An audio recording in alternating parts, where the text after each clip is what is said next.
Hey man, you already know what it is. It's your boy Cheeseburger from Cheeseburger Productions, the Dank Daddy from the Dank TV. Who I got with me on the Dank TV, man? Marco 4D, that's me, my guy. That's me, all me. Bet. So what you got going on out here in these streets, brother?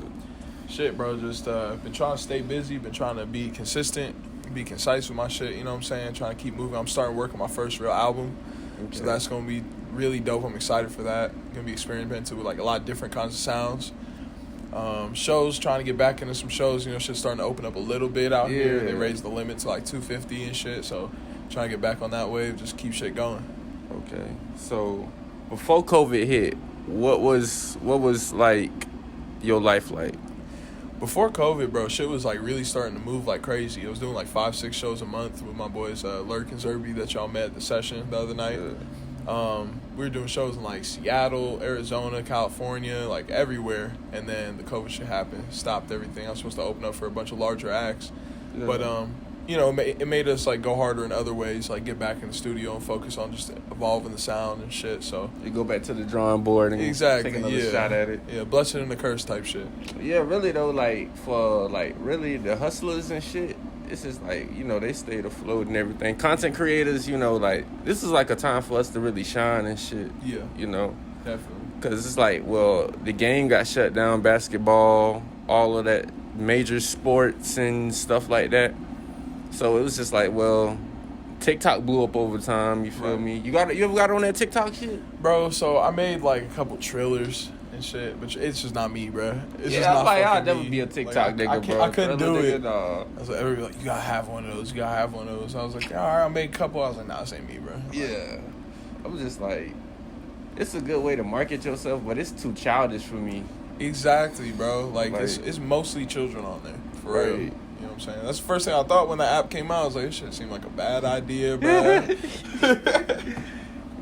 It's like a bunch of memes on there and shit, you know. Bunch of people like making like pointless trash content.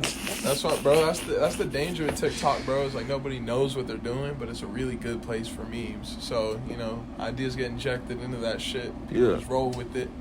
You know what I'm saying? That shit. I don't know. Shit's weird. TikTok is like really weird to me. The whole situation behind it. So, do you know somebody that has a TikTok, bro?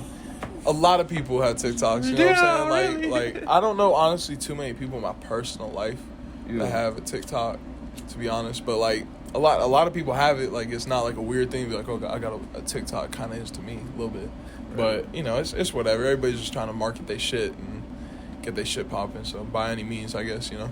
Right. So you put a lot of footwork in the streets. Yeah, bro, like, I feel like the social media shit is really important and getting your plays up and all that, but I feel like none of that shit matters if you're not doing the footwork and you're not getting in the rooms that you need to be in. You're not, you know, working with people that are actually really dope artists. Like, I feel like all that shit has to come before anything else, or else you don't have a real foundation. You know what I'm saying? Facts. So, what do you got to say to somebody that's looking up to you, that sees what you're doing and want to do what you do? I would say just do it, bro. Like if you know you really want to do it, you know what I'm saying? Like, you know, if you really want to do it, or if it's just some shit that you could do. You know what I'm saying? Like, for me, like, there is no option in my head. Like, and you know if that's you, if this shit is really like what you know you got to do. And like, when you have that feeling, you just got to go for it. You know what I'm saying? Like, there's been a lot of times over the years where I was like, fuck, is this gonna be the end of me doing this shit? That shit doesn't exist. This shit doesn't end until you decide it ends. You know what I'm saying? So it's like, just be consistent. Just have faith in what you got going on and just consistently evolve yourself. You know what I'm saying? As long as you're changing and evolving, you're always going forward. You know what I'm saying? Just keep going forward. Yeah. So, what got you into, like, making music? Does it run in your family or something like that? Yeah, so, somewhat, definitely. My dad played drums for, like, most of his life. He was in a lot of bands. He played in, like, metal bands. He's a drummer. I played drums as well. I've been playing since I'm, like, 5 years old. So I've always been really deeply into music. But when I started, like, rapping, like after I started getting back into rap super heavy, because when I grew up, I was just like Wu-Tang and shit like that. So my dad had me on because he's from the Bronx. But I got back into, like, rap heavy with, like, Kendrick and Joey and shit like that, and just expanding to other shit now, too. I listen to Cardi and everything, too. But it's, like, all of that just led to me eventually saying, like, fuck it, let me, like, really go all the way with, like, making music. You know what I'm saying? Like, really commit to it. So, like, when you make music, do you like to be off that gas or that drink? I drink liquor in the studio sometimes, not all the time, because you get too drunk and shit just starts getting messy and sloppy. Right. You know what I'm saying? Slurring all over the record and shit. All of this. But I do smoke in the studio usually. I've been trying not to smoke shit that's so heavy because I'll be getting tired. You know what I'm saying? Yeah, they But get yeah, I usually smoke in the studio. It's just like I smoke a lot in general, to be honest. So it's just natural. Yeah. So, what's the highest you ever been? Fuck, bro. Highest I ever been behind the camera, this man's house. I ain't gonna reveal his identity, but behind the camera, that man's house. Me, him, and another homie, we had like a dumb amount of weed, a dumb amount of oil. Bro's making edibles and some more shit. And we fucking were eating edibles, we're smoking all day, we're taking dabs. And I remember it was this last dab that I took, bro, it just took me out. And I was like, damn, there's such a thing as too high. Like, my stomach was hurting. I was dizzy and shit. Like, I was just laid out on the couch like, I think I'm over. It's done, bro. Like, I got to go to sleep. Like, there's such a thing as too high for sure, bro. That's the thing. Okay.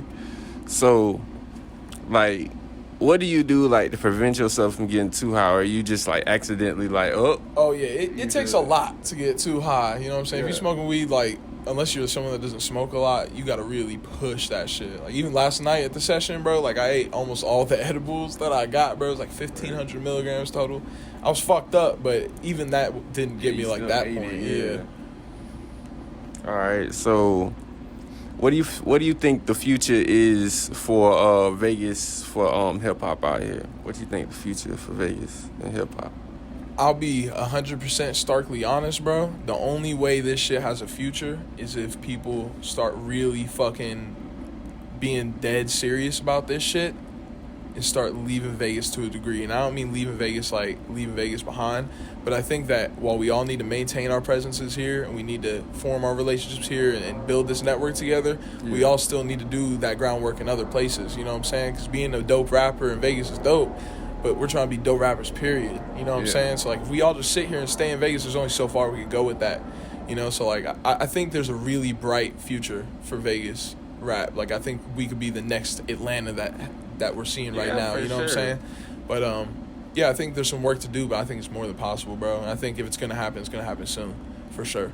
I could see why I been want to just stay over here, you feel me? That good gas, you feel me? Everything laid back. It's like y'all own your own world. Like, yeah, for real. And it's a lot of support, so it's just like... Yeah, definitely. Why? Definitely. There's a period of time where, like, people talked about no support, this and that. People aren't supportive out here. It's like people support dope shit. You know what I'm saying? Yeah. If you're really fucking dope and you're, like, consistent, people will support you. There's no way around it. You know what I'm saying? Because not many people are just going to hate some shit just to hate it. You know what I'm saying? So... It is dope out here, bro. I think it really can grow a lot. Yeah. So you can tell us about the making of the process of the Let's Fucking Go track. Bro, it's so funny because that was, like, accidental as fuck. That's the first time me, Lurk, and Zerby had ever recorded together, ever. We have this producer, shout out Smothers. He lives in Alaska now. Bro's hard as fuck. He makes his own music, too. He's really fucking dope. Yeah. He came through to the studio that we had, like, near the airport, pretty close to the airport. We had it for a couple months, and he came through, laid down some beats, and Lurk and Zerby were on the way. He's like, fuck, I gotta go. I gotta catch my flight. Right. And fucking they pulled up. He had a couple beats on there for us, and that was one of them. And we just, like, recorded over. We're like, yeah, this song's pretty cool. Like, it's whatever. And then we performed it at shows, and we're like, all right, we got something. Yeah. Like, people fuck with this a lot. So, yeah, that was a really dope night. We knew for sure after that we had to start really making shit together. So how'd you feel after you performed it last night? Bro, it's always like a high for sure, bro. It always just feels so good because, like, everybody fucks with it to a huge degree, and I feel like it's just such an accessible record because, like, the whole energy of it is just turning the fuck up. You know what I'm saying? Having a good time. Like, there's no, like, crazy esoteric deep. Like, it's just very, like, we're here to fuck it up. Get fucked up with us. You know what I'm saying? Right. Like, it's just a really dope, fun song. Facts.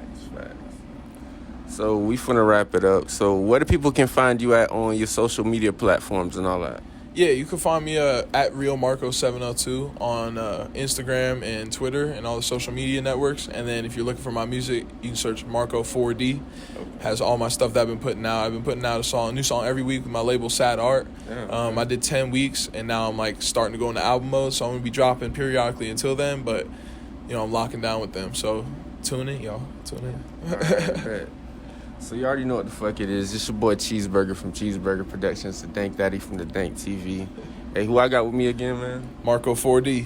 Hey, bet. We out this bitch. Gang. 4D. Yes, sir.